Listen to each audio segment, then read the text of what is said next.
They were already counting the dead. 481 soldiers left behind in a valley of fire, radios failing, ammunition bleeding away, command gone silent. Smoke rolled over the battlefield like a closing curtain, and in that moment, every man there believed the same thing. This was where they would be forgotten. Then a single rifle cracked from the ridge they thought was empty. The valley had become hell itself. Artillery shook the earth in violent pulses, sending dust and rock into the air like shrapnel from the ground. The soldiers were scattered across broken terrain, pinned down, surrounded, abandoned by retreating forces that never expected the enemy to move this fast. Orders had come in sharp and final: fall back. But retreat wasn't possible anymore. Above them, far beyond where anyone thought help could come from, she lay hidden among jagged stone and ash-colored earth. Her name was Captain Alara Voss. She had already been extracted once, wounded, ordered out, safe, and yet she came back. Alara had listened to the final transmission replay in her mind again and again. The panic buried beneath discipline. The count. 481. Not numbers, people. Faces she'd trained with. Voices she knew. She had felt the helicopter lift her away while they were still down there. She thought she could live with that. She was wrong. Ow. The heat pressed against her body as if the mountain itself wanted to crush her back into the dirt. Her rifle was steady, but her hands trembled not from fear, but from what she knew had to come next. The enemy had fortified the high ground opposite her position. They were hunting now, closing in. Below, the soldiers heard the shot and froze. One enemy dropped, then another. Whispers moved through the valley like a breath of hope. Sniper! No way, she's back. Alara worked fast. Too fast for anyone to see her clearly. Each shot cracked with purpose. Every movement measured, controlled. She wasn't trying to win the battle. She was buying time. Seconds, minutes, lives. But the enemy adapted. Sharp pain ripped through her shoulder as return fire found her position. She gasped, biting down hard enough to taste blood. The impact spun her sideways, but she didn't fall. She forced herself upright, breath shallow, vision blurring at the edges. She thought she'd lose consciousness. She didn't. Her cum crackled. Whoever you are, pull back, you're exposed. Alara didn't respond. She couldn't. Speaking would mean choosing herself over them.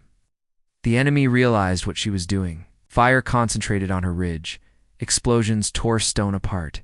Heat scorched her skin. The world narrowed to noise and pain and choice. She shifted her position anyway. Down below, the soldiers felt it, the pressure lifting. Enemy fire slowed. Gaps opened. Medics moved. The wounded were dragged to cover. Someone laughed hysterically. Someone else cried. "She's drawing it all," a soldier whispered. "She's taking it all." Another round hit Alara. This one tore into her side, knocking the air from her lungs. She screamed, but still didn't stop. She adjusted her scope with shaking fingers, firing again, again, again. Every shot was a decision. Stay alive. Keep them alive. The final moments came fast. Too fast. A blast threw her hard against the rock face. The rifle slid from her hands.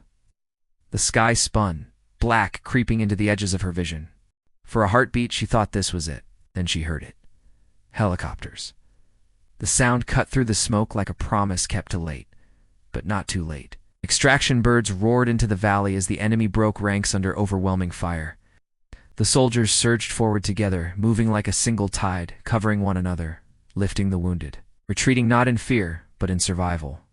They lived, all 481 of them. Alara was found barely breathing, her body torn and burned, fingers still curled as if holding the rifle that had saved them all. They carried her out in silence, helmets bowed, hands steady, reverent. Weeks later, when she awoke, the room was quiet. Sunlight filtered through blinds, dust floating gently in the air. She tried to move and failed. Pain answered instead. A man stood by her bed, one of the soldiers from the valley. "They told us we were abandoned," he said softly. "But you came back." Alara closed her eyes, tears slipping free without permission. "I wasn't finished," she whispered. Outside that room, the story spread slowly.